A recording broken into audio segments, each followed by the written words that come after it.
Hi everyone. In this module, what we'll be doing is building out our final concept package, taking the images that we got from ZBrush and compositing them together so that we've got something that will work really well when we want to draw on top and make any changes.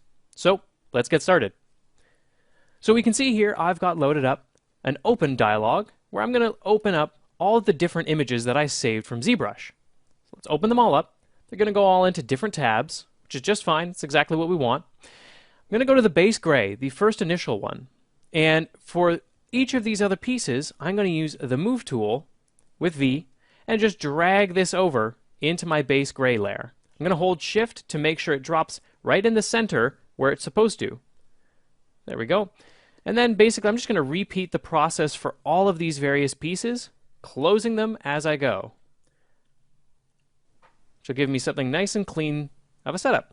Now I'm going to rename each of these as well. So this is kind of my top-down lighting, so I'm going to name it that. Top-down light.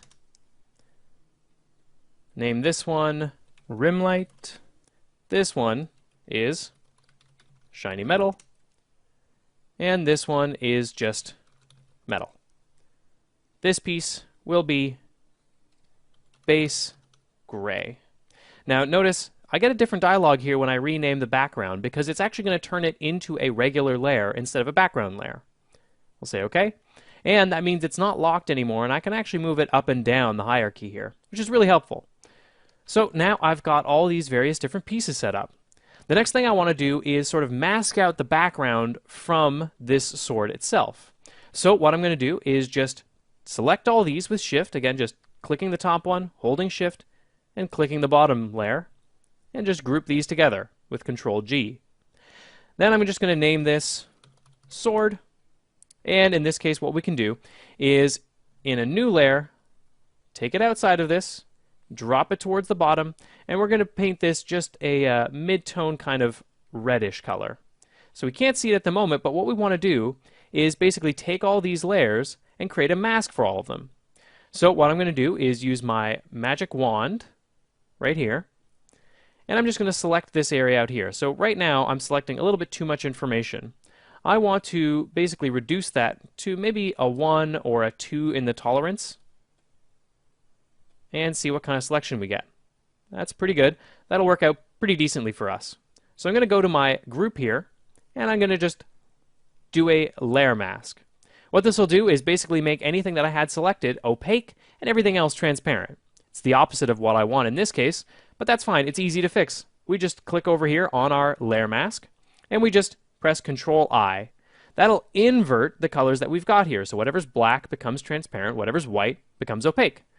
So again, I'm just going to Alt-click to kind of come out of that mode, and then we can see that we've got all that imagery there. So let's just actually pull this layer out of it, and you can see now that gray background that we had before exists, and our other image sits on top of that. I'm just going to make this background layer just a little bit darker. That's pretty good. So there's a few more things that I want to do with this. I need to set my top-down light to something that's an appropriate kind of layer blending mode. In this case, the top-down light I find tends to work really well when you set it to something like soft light. Now, our rim light, however, needs to be set to something like screen. So we can see the combination of those together. Basically, top-down light will create a little bit of extra form for us and a few cast shadows, which can look really nice.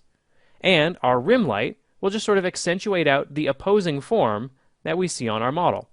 So that works really well. It creates a nice amount of three-dimensionality to it and fixes some of the lighting that maybe just was a little bit too generic in this case. So that works really well, and you can do lots of different variations on this kind of stuff if you want as well. At this point, what I want to do is start masking out the other various materials that I have, such as the metal and the shiny metal. So for example, in this case, I may want to use this shiny metal as sort of maybe some of these handle sections. So the way that I can do that very quickly and easily is to use my quick selection tool, which will basically allow me to sort of start to select various parts here based on the contrasts that are within. So in here, for example, if I just drag out, what's going to happen is I'm going to start selecting some sections here. Now, I might select too much, like in this case. Now what I can do is hold Alt and just kind of deselect from that section in here, and get rid of some of that information that I didn't want. Now, if I want to see what my selection actually looks like, you can just press Q, and I will start to get the selection results here, which is really, really nice. So in this case, I'll just remove a little bit more of this information, hold Shift to add more as well, and Alt again to just get rid of anything that I don't want. And it's like a brush, so I can increase or decrease the size of that brush using any shortcut keys that you have, or Control Alt, right click and drag. So there we go, that works well. And in this case, I'll just add this to a layer mask so that this is the only part that shows up with that material. That works great. If I wanted to add anything to this mask as well, I'm just Alt-clicking to see the mask by itself to display it for you. If I Alt-click again, it'll go away. What I can do is, with white or black selected, I can start to paint back in some other sections. So if I start to paint in with white right now, then this section will start to show up as that shiny metal material. So maybe I could do that for this whole bottom section, and that could look pretty interesting. Now, of course, what I can do with this is add other kinds of blend modes, such as levels. So this level adjustment layer will allow me to start to change the construction of this. So if I, with these two layers visible, I just want to hold Alt in between the layers, and I'm going to collect and snap my adjustment layer only to the shiny metal. So what this will do is, as I adjust this material, I can basically increase or decrease some of the values here, and it's only going to affect the shiny metal layer and nothing else underneath. If I hold Alt and click in between these again, I just got to hold Alt as I do it, click, what will happen is now this will actually affect everything else that I can see. So that works pretty decent. Let's just connect these back together, and I've got something that's going to look pretty good. Now what I want to do, just double click my properties layer here, just to kind of give myself more space for the layers. And for my metal, I'm actually just going to mask it out just to this section by itself. And I'm going to mask it on its own, so nothing else is included in here. So now the metal is included up in this section here, and in this case I could use hue and saturation as well here. Maybe reduce the saturation of this, because I don't necessarily want some of the other colors that are included in this. Let's just take this here, snap those together, and I'm going to add a levels operation as well into this same spot so that I can kind of just get a little bit more of the value composition that I'd get from this kind of metal. So it's got some kind of shininess to it, but not too much, certainly not as much as these sections in here. And that's pretty good. This gives me a basis from which I can start painting out the rest of my details. In our next clip, what we're going to do is start adding some color and refining some of the big basic shapes that we've got here inside Photoshop.